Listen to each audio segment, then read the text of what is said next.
my name is Beck and welcome to the end of your book tag. I think I'm filming this a little bit early given that it's only October, but at the same time I think it projects the rest of the year that you've got left, so the last couple of months-ish of your reading plans, so maybe I am filming it at the right place. Either way, let's get into the questions. Are there any books that you have started this year that you need to finish? Yes, I'm currently reading a couple of things. The Wisdom of Crowds is one of them by Joe Abercrombie. I'm also currently reading Arusha and the End of Time. So ideally I'd like to finish both of these, but I anticipate that I will, given that I had an upswing in my reading during September. I don't want to let that go and I want to keep the momentum building. So I want to keep reading this. I think because it's a middle grade and it's quite quick that I'm going to be able to get through it anyway. Audiobooks are a little bit of a different ball game for me this year. I've listened to them a lot slower than usual. So I think I just need to pick up something like Animal Crossing and play my Switch so that I can listen to an audiobook at the same time, or I need to go for more walks and listen to audiobooks on those. So hopefully I can finish The Wisdom of Crowds really quickly, but hopefully, that is the key word for all of my reading that is coming up for the end of this year as well as next year. The next question is, do you have an autumnal book to transition into the end of the year? And given that it's spring in Australia, no, but at the same time, this cover of June looks like it's quite autumnal to me. I think it's just the colouring in general. It looks like autumn and all of the leaves changing colour, so maybe I should associate this with the end of the year. I'm not sure. I do want to read this before the year is out, and I do also have jaw surgery coming up in November, and so I don't know how I'm going to go for reading during that surgery. I don't know what my recovery is going to be like. I do know that I have time off work, so maybe I can get to it during that, but I'm really not sure. I want to project all of my TBR into November just so that I can cover off all of the things that I've been excited to read all of this year. But at the same time, that's putting a lot of pressure on myself. So tentatively, I do want to read June this year, but at the same time, will I get to it?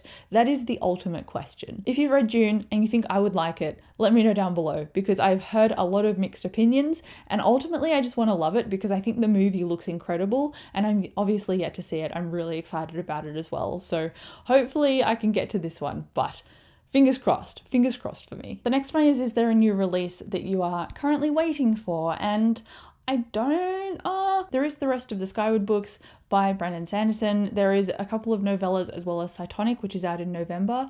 And then also there is the last Aurora Rising book by Amy Kaufman and Jay Kristoff.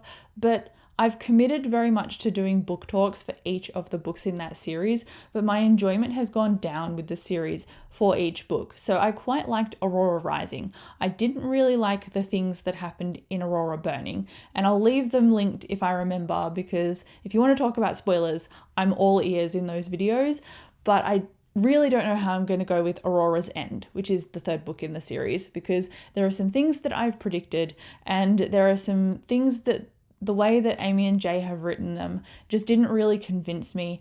And so I'm really just hoping that I don't hate the book. And I don't want to make a rant book talk, but it's really looking that I might. So I want to try and avoid that, but we'll see how we go. So Aurora's End is also on there. Given that, again, my jaw surgery is the same month that it releases, I don't think I'm going to get to it straight away, but it is on my list. It's kind of on the cards for me. So I'm not going to forget about it. It's on my radar. I will get to it eventually, but I just don't know how quickly I will. So November is the time for Cytonic, and also Aurora Ends. I don't think there's anything in December that I'm particularly anticipating. I treat December as kind of like my catch-up month. If there are any overlapping things, or if I've made TBR videos throughout the year and I just haven't got to something on those, then I generally try and get to them in December before the year ends and make myself feel clean by wrapping everything up. So we'll see what December looks like, because it's a little bit far away for me to actually conceptualize what I want to read then, even though I know one of the questions on here is reading plans for next year, and I've already started to think about those. So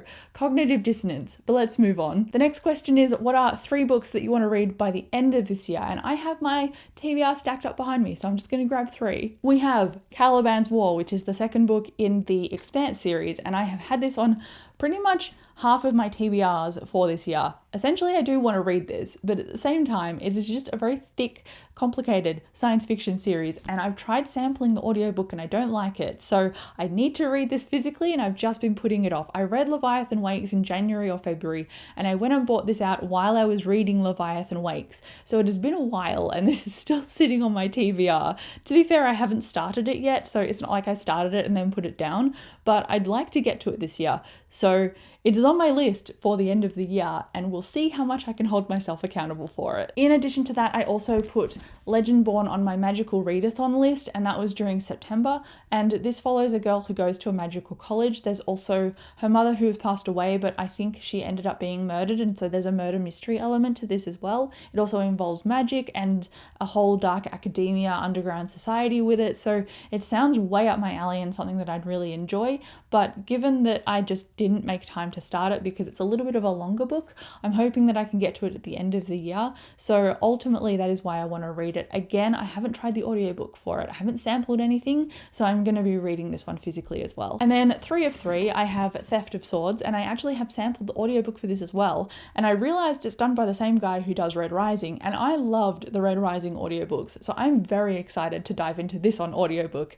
And I think during my recovery from jaw surgery, this is going to be one that I listen to and walk around. So I'm anticipating that I get to this in November, but I'm also stacking all of my TBR in November, so no pressure. Next up, the second last question on this tag is there a book that could still shock you and become the favorite book of the year?